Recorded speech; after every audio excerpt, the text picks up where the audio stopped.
Kamusta kayong lahat? Kamakailan, nagkaroon ng pambansang welga sa sektor ng medikal sa India, dulot ng isang trahedya na kinasangkutan ng isang babaeng intern. Bilang isang top student, kilala ang doktor na ito sa kanyang kasipagan at pagsisikap, at dapat sana'y maliwanag ang kanyang hinaharap. Ngunit sa halip, nakaranas siya ng hindi mailarawang paghihirap sa loob ng ospital at sa huli nawala ang kanyang buhay. Nang lumabas ang balitang ito, agad itong nagdulot ng malaking kontrobersya sa lipunan ng India at muling binuksan ang usapin tungkol sa napakadelikadong kalagayan ng mga kababaihan sa India. Sa kabila ng maraming beses na pagpapalakas ng mga parusa sa batas ng gobyerno ng India, patuloy pa rin sa pagtaas ang bilang ng mga kaso ng sexual na krimen. Sa video na ito, tatalakayin natin ng malalim ang isyu ng kaligtasan ng mga kababaihan sa lipunan ng India batay sa nakabubulantang na pangyayaring ito. Simula ng trahedya, ang kalunos-lunos na karanasan ng babaeng intern. Noong August 9, 2024, natagpuang patay ang isang 31 anyos na babaeng intern sa loob ng isang pampublikong ospital sa Kolkata, India. Ayon sa ulat, siya ay nagtrabaho ng sunod-sunod na 20 hours bago magpahinga ng sandali sa isang silid pulong dahil sa matinding pagod, ngunit hindi na siya nagising. Agad na inaresto ng mga pulis ang isang gwardiya ng ospital na sangkot sa insidente, ngunit mabilis na kumalat ang galit ng mga medikal na tauhan sa buong bansa. Tumawag ang mga asosasyon ng medikal sa buong India ng walang hanggang paghinto ng non-emergency na serbisyong medikal upang ipakita ang kanilang matinding pagkadismaya sa trahedyang sinapit ng babaeng doktor at sa kasalukuyang masamang kondisyon ng kanilang trabaho. Nagkakaisang pag-aaklas ng mga medikal na tauhan at ng mga grupong pangkababaihan. Ang insidenteng ito ay nagpasiklab ng isang protesta na walang kapantay sa laki, kung saan mahigit 300,000 na mga medikal na tauhan ang sumali. Naglunsad din ang Indian Medical Association ng 24-hour na pambansang welga noong August 17. Ang mga hinanakit ng mga nagpoprotesta ay nakatuon sa dalawang bagay. Una, ang matagal ng labis na trabaho at mababang sahod ng mga medikal na tauhan ay hindi na matanggap. Pangalawa, hindi nagbibigay ang ospital ng pangunahing proteksyon sa kaligtasan ng mga medikal na tauhan, lalo na pagdating sa sapat na pahinga. Ayon sa isang pagsisiyasat, 75% ng mga medikal na tauhan sa India ay nakaranas ng iba't ibang uri ng karahasan, at 3 sa bawat 4 na tao ang nagsabing sila ay nakaranas ng pisikal o verbal na pang-aabuso.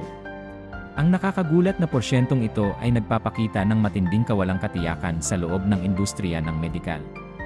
Sa harap ng mataas na presyon ng trabaho at banta sa kaligtasan ng katawan, naglabas ang Indian Medical Association ng maraming kahilingan sa gobyerno, kabilang ang pagbuo ng mga ligtas na lugar sa loob ng ospital at ang masusing pagsisiyasat sa insidenteng ito. Kasabay nito, sumali rin ang mga grupong pangkababaihan sa protesta. Nagtatag sila ng kampanyang Bawiin ang Gabi, na humihiling na magkaroon ng kalayaan at kaligtasan ang mga kababaihan na maglakad sa gabi. Ang aksyong ito ay nagpasimula ng malawakang talakayan, kung saan marami ang nagtanong, gaano nga ba kaligtas ang maging babae sa India?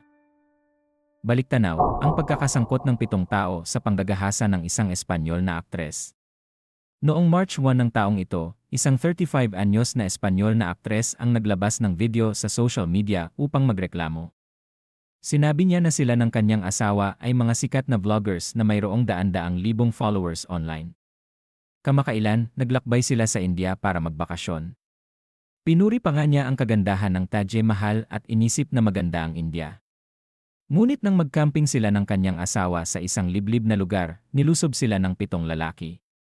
Ninakawan sila at pinagsamantalahan ng mga lalaki ang aktres sa loob ng 3 oras.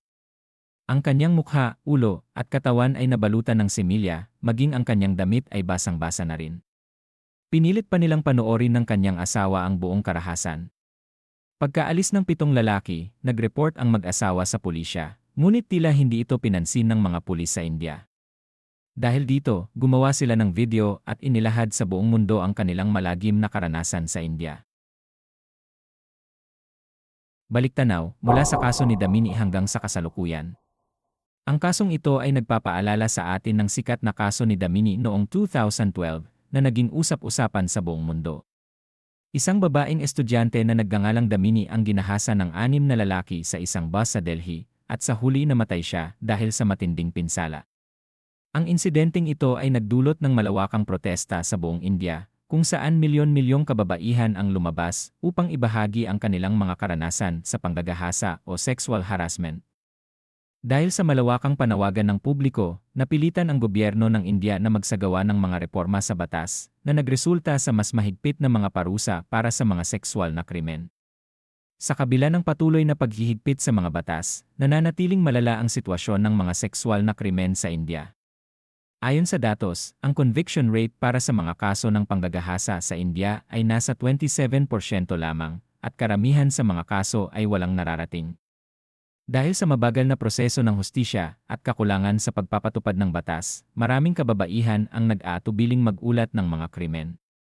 Tinatayang 70% hanggang 90% ng mga kaso ng panggagahasa ay hindi na umaabot sa hukuman, na nagpapahiwatig na mas malala pa ang tunay na sitwasyon kaysa sa opisyal na datos.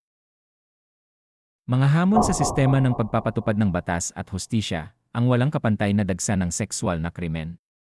Ang mga estruktural na problema sa sistema ng pagpapatupad ng batas at hustisya sa India ay seryosong nakakapagpabagal sa proseso ng paghawak sa mga kaso ng sexual na krimen.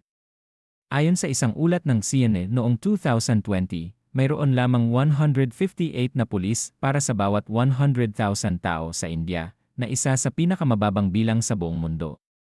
Ang kakulangan sa puwersa ng pulisya ay nagdudulot ng dalawang pangunahing problema. Una, kulang ang pulisya sa makabagong teknolohiya para sa investigasyon, kaya napakabagal ng proseso ng pagsisiyasat sa mga kaso ng sexual na krimen. Pangalawa, dahil sa kakulangan ng mga pulis, maraming kaso ang hindi epektibong naimbestigahan at napoproses, na sa isang banda ay nagdudulot ng paglago ng mga krimen dahil sa kawalang aksyon ng mga nagpapatupad ng batas. Noong 2019, naganap ang isang kaso ng panggagahasa at pagpatay sa isang babaeng veterinaryo sa Hyderabad, isang lungsod sa gitnang bahagi ng India na yumanig sa buong bansa.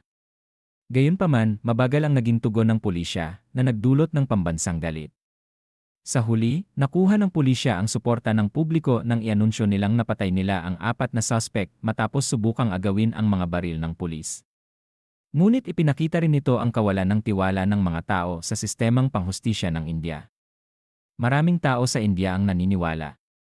Mga ugat ng kulturang panlipunan, ang epekto ng patriarka at sistema ng caste. Ang kultura ng patriarka at sistema ng caste sa India ay nag-aambag sa lumalalang problema ng mga sexual na krimen. Ayon sa datos, 90% ng mga kaso ng panggagahasa sa India ay isinasagawa ng mga kakilala ng biktima, kasama na ang mga miyembro ng pamilya, kapitbahay, kaibigan, at maging ang mga amo. Sa ganitong uri ng lipunan, ang mga biktima ay kadalasang nakakaranas ng matinding pressure mula sa lipunan at ang kanilang mga pamilya ay maaaring manatiling tahimik dahil sa takot na mapahiya. Para sa maraming kababaihan, ang paghahanap ng tulong mula sa labas ay halos imposible.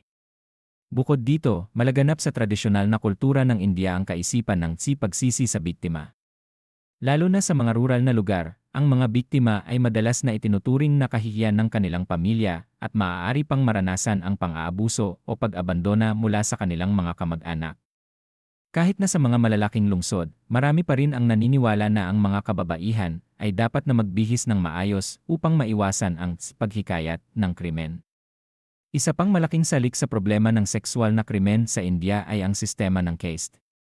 Kahit na ipinatigil ang sistema ng caste mahigit 70 years na ang nakakaraan, nananatili pa rin ang impluwensya nito. Sa maraming mga kaso ng sexual na krimen sa mga nakaraang taon, karaniwan ang pang-aabuso ng mga nasa mataas na caste laban sa mga nasa mababang caste, lalo na sa mga rural na lugar, kung saan madalas na hindi na ipagtatanggol ang mga karapatan ng mga biktimang nasa mababang caste.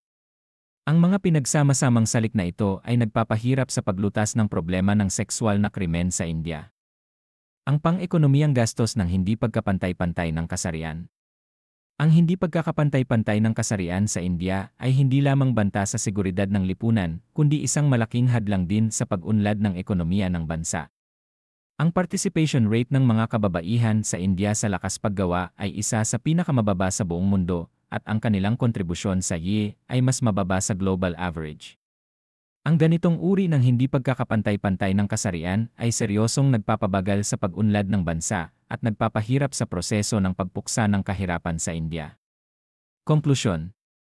Sa kabila ng pagtaas ng katayuan ng mga kababaihan sa India dahil sa pandaigdig at pambansang presyon, ang hindi magiliw na sistema ng hustisya, kakulangan sa pagpapatupad ng batas, at malalim na nakatanim na tradisyonal na kultura ay patuloy na naglalagay sa mga kababaihan ng India sa ilalim ng panganib. Ang problema ng sexual na krimen ay hindi lamang isang key cancer sa lipunan ng India kundi isang malaking hadlang din sa pag-unlad ng bansa. Kung paano haharapin ng India ang mga hamong ito sa hinaharap ay patuloy nating dapat bantayan at pag-aralan.